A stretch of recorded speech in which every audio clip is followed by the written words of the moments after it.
อยากให้น้องออมสอนสั่งซื้อของในติ๊งดอกจ้านะคะโอเคคลิปนี้น้องออมเดี๋ยวมาสอนลอกไล่สั่งซื้อแล้วก็ลอกไล่ใส่จือดีอยู่เวอร์โทรของเฮาหน่อยค่ะนะ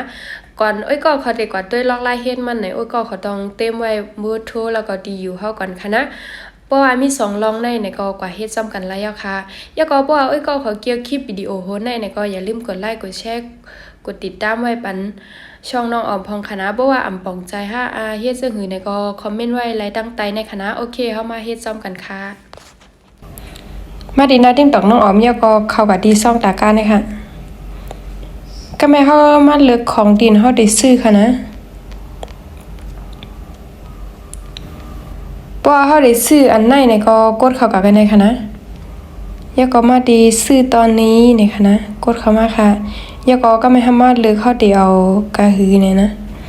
อันนี้น้องออมเลือกก็นะก็มากดซื้อตอนนี้ค่ะเพราะว่าก็เขาก็สั่งเสื้อเพราะว่าก็เขาไปไล่ใช้จื้อตีอยู่ในคณะมันก็ดี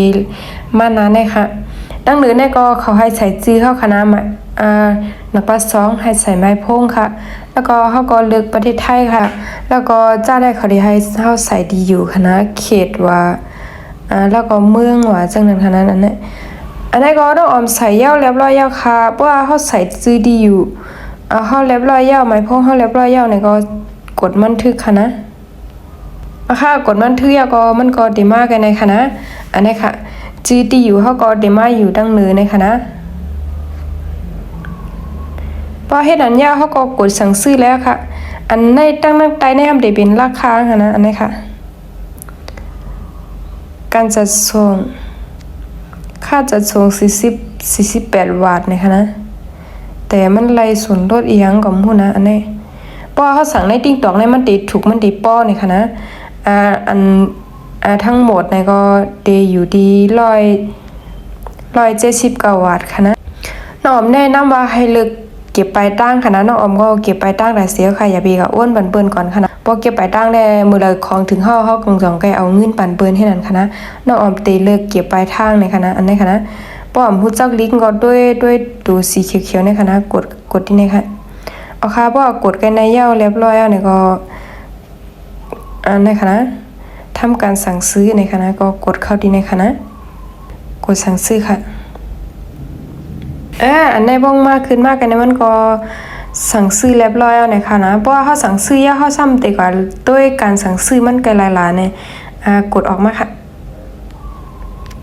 ก็มาดีนาทิ้งต่อค่ะนะคำสั่งซื้อของคุณในคณะติมีอยู่กันนะคะ